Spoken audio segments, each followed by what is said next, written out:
sunyi yang tak pernah benar-benar hilang. Tersimpan sebuah ingatan tentang manusia dan alam yang telah hidup sejak berabad-abad lalu.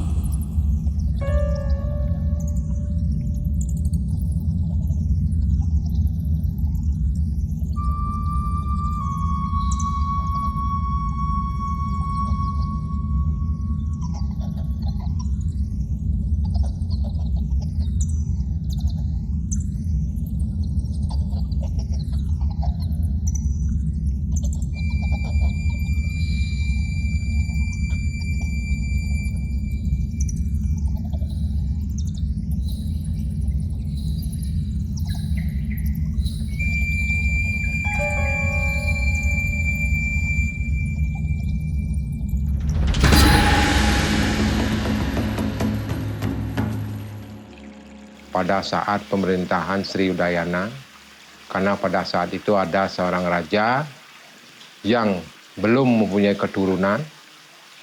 Dia itu supaya jangan putung kerajaan itu, beliau itu ada pewisik dari Betaro-Betari dari Gunung Tohlangkir, Gunung Agung, lunaslah Tirta Selaka di Pura Keraban Langit.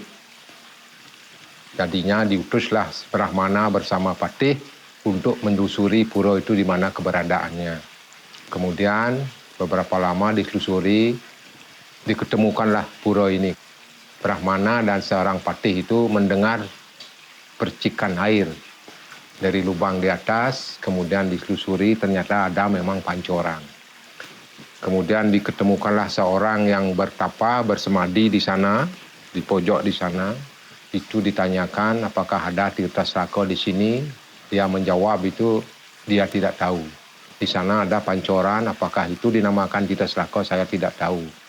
Kemudian si raja memberikan minum kepada permaisurinya, dipercikkan dulu dia itu, kemudian diminum, beberapa bulannya hamil lah.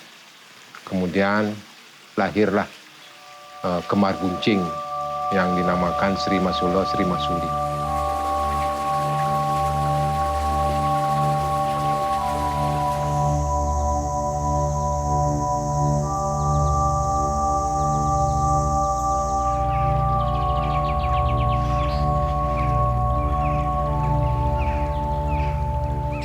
Sebelum desa Sating, namanya desa Bantiran. Nah, di sana di zaman Bantiran, itu seorang raja yang bernama Sri Jaya Sakti. Beliaulah yang berkuasa waktu itu.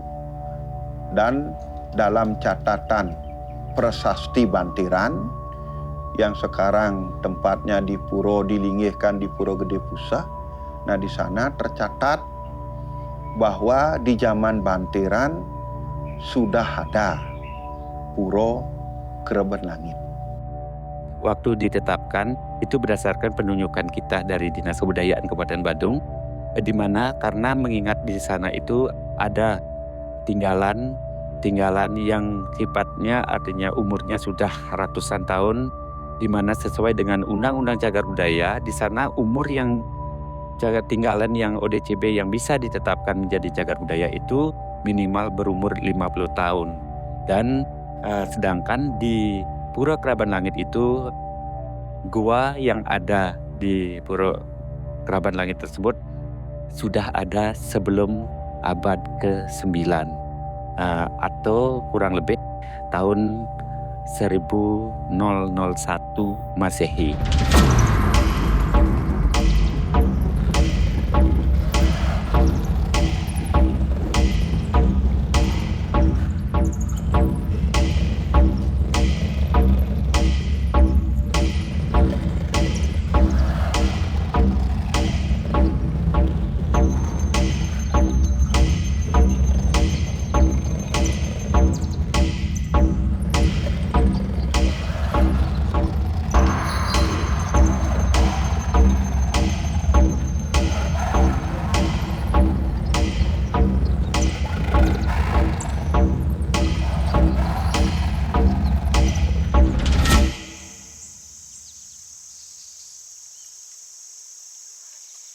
Kalau dari cerita atau folklore yang ada di masyarakat, memang Puro Keraban Langit itu dikaitkan dengan lahirnya Sri Masulo dan Masuli. Tetapi pada pada prasasti nama beliau sendiri tidak ditemukan gitu. Cuman kalau dikaitkan dengan konsep pemerintahan yang ada di Bali gitu, dari Raja Udayana lah, bahwa memang konsep pemerintahan yang ada di Bali itu selalu ada konsep feminim dan maskulinnya. Contohnya yang paling banyak kita tahu kan adanya Prabu Udayana dengan Sri Gunapriya Dharmapatni, di mana ini feminim dan maskulin ini memerintah secara bersamaan gitu. Ada yang istilahnya ada part tugasnya masing-masing lah gitu.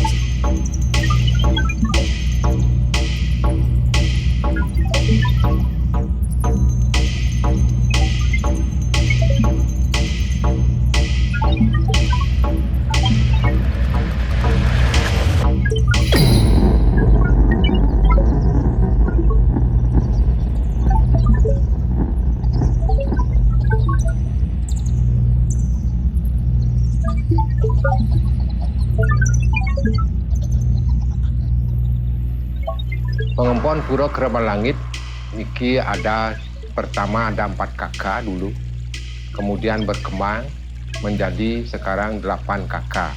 Dari kecil Titiang ngayah diki karena Titiang sebagai pengempon puro, nanging ngayah sebagai pemangku mulai 6 Februari 2019. Pemangku inilah sampai saat sekarang keluarga daripada Iketut Witro, leluhurnya beliau, dan ada yang lagi satu juga keluarganya leluhur penglingsir daripada I Gede Wijo yang ikut mengempon di Puro Keraban Langit tersebut. Periangan kita di Bali umumnya itu dari zaman ke zaman pasti diempon atau dirawat oleh stakeholder atau pemimpin yang berbeda-beda sesuai dengan zamannya. Kebetulan pada era terakhir itu memang pengempon Puro Keraban Langit adalah dari Puri Kamasan Sade yang masih bagian dari Astapuri Pengui.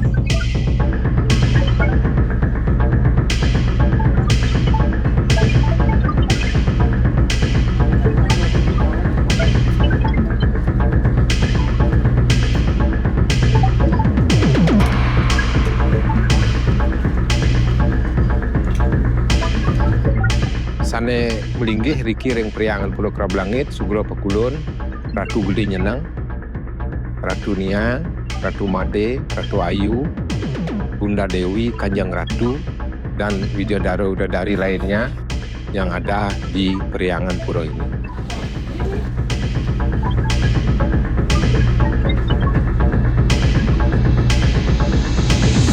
Sampai saat sekarang puro ini ya terkenal viral karena melukar. Karena Ido Betara Riki, Ratu Betari Sanam Linggih Niki, Ratu Made itu adalah merupa Wisnu. Wisnu adalah air. Ada di sini di Jabo, di sini wenten pengelukatan 5 pancoran. Di sana tempat melukar, yaitu 1 adalah pengeleburan, 2 pengelukatan, 3 prayasita, 4 perwintenan, dan 5 kemakmuran. Nah, itu tempat membersihkan diri. Kemudian kepercayaan dari masyarakat pemuda yang tangkil ini adalah karena Ratu Gede Nyeneng, Ratu Niang itu mata tamban, sehingga banyak pemuda yang tangkil di sini adalah nunas tama, terutama mohon supaya cepat punya bayi atau keturunan. Itu yang lebih banyak. Banyak sekali yang sudah berhasil, yang masih dalam proses sekarang banyak juga. Artinya dia itu tangkil, sudah hamil, jadi pada umumnya nunas tirto ini tidak boleh putus tirtonya sampai bayinya lahir. Kalau sudah lahir, 6 bulan setelah lahir, sudah 1 ton namanya, bayi bersama guru rupakanipun, bapak ibunya tangkil ke sini, pertama mengucapkan terima kasih. Nah, untuk semua penyedot Betara Betari Riki, Kedua, memperkenalkan anaknya yang ditunas ya pada saat itu adalah ini tiang pintonin, artinya tiang kasih di Pekara. Kemudian ketiga pasti juga beliau itu mohon kesehatan untuk selanjutnya.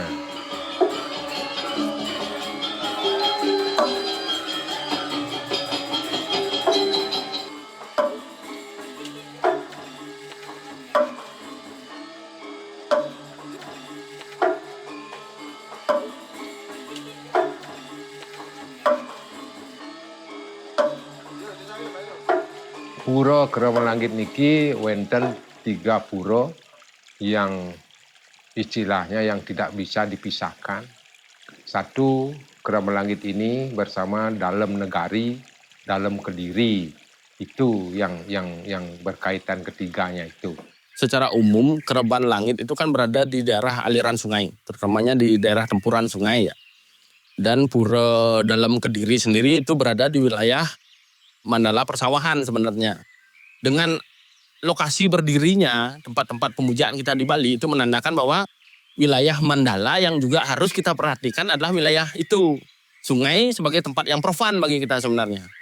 Jadi menjadi dasar keyakinan dan dasar spiritualitas orang Bali itu adalah situs cagar alamnya gitu. Jadi cagar budaya atau pura itu kan ada pengejawantahan dari adanya cagar alam itu. Jadi adanya sawah, adanya sungai. Nah inilah yang dibuatkan puranya gitu istilahnya. Orang-orang Austronesia, Polinesia itu memuja leluhur. Sama seperti halnya kita hari ini. Ya pun kalau hari ini menjadi pura, ya barangkali karena konteks pemujaan terhadap leluhur. Leluhur buat kita atau bukan buat yang lain. Siapa yang mendahului dan pernah hadir di situ ya kita sebut leluhur itu. Sesimpel itu aja. Ya.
Zaman dulu memang bentuk tempat pemujaan kita memang selalu mencari itu.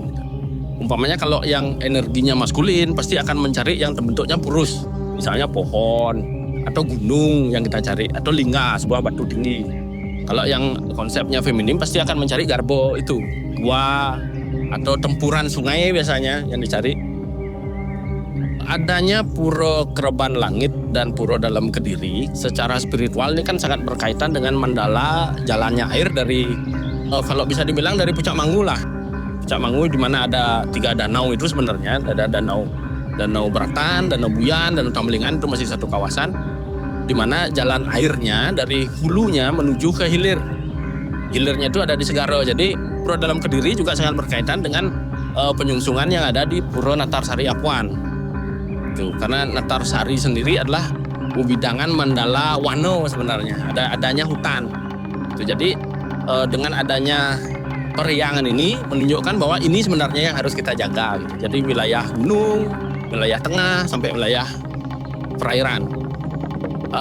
Yang perlu kita ingat atau yang mungkin ingin saya tekankan di sini bahwa dari bentuk Pura Kereban Langit dan dari tahun pembuatannya ini menunjukkan bahwa peradaban kita atau teknologi leluhur kita di Bali itu pada zaman itu sudah bisa membuat sebuah situs atau sebuah tempat pemujaan yang sangat presisi dan sangat detail.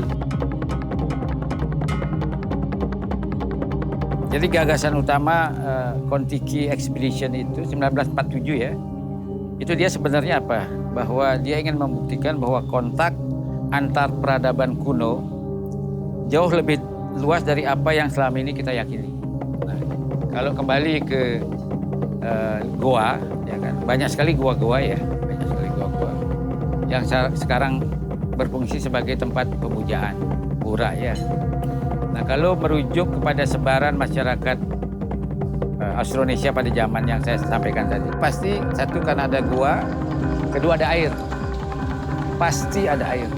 Sebenarnya itu menunjukkan bahwa peradaban leluhur kita di wilayah Sading khususnya dan Badung itu sudah sedemikian majunya pada tahun itu. Bahkan bagaimana kaitan Pura Keraban Langit ini dengan adanya hulu air di danau di utara dengan sampai ke hilir sampai Segara, itu kan menunjukkan bahwa pembangunan sistem irigasi di zaman itu sudah sedemikian majunya. Bahkan sudah tahulah, artinya dari leluhur kita sudah tahu bahwa air di sini akan rebas, di sini akan muncul gini. Jadi leluhur kita sudah memahami sedemikian kompleksnya, memahami mengenai bentang alamnya sendiri.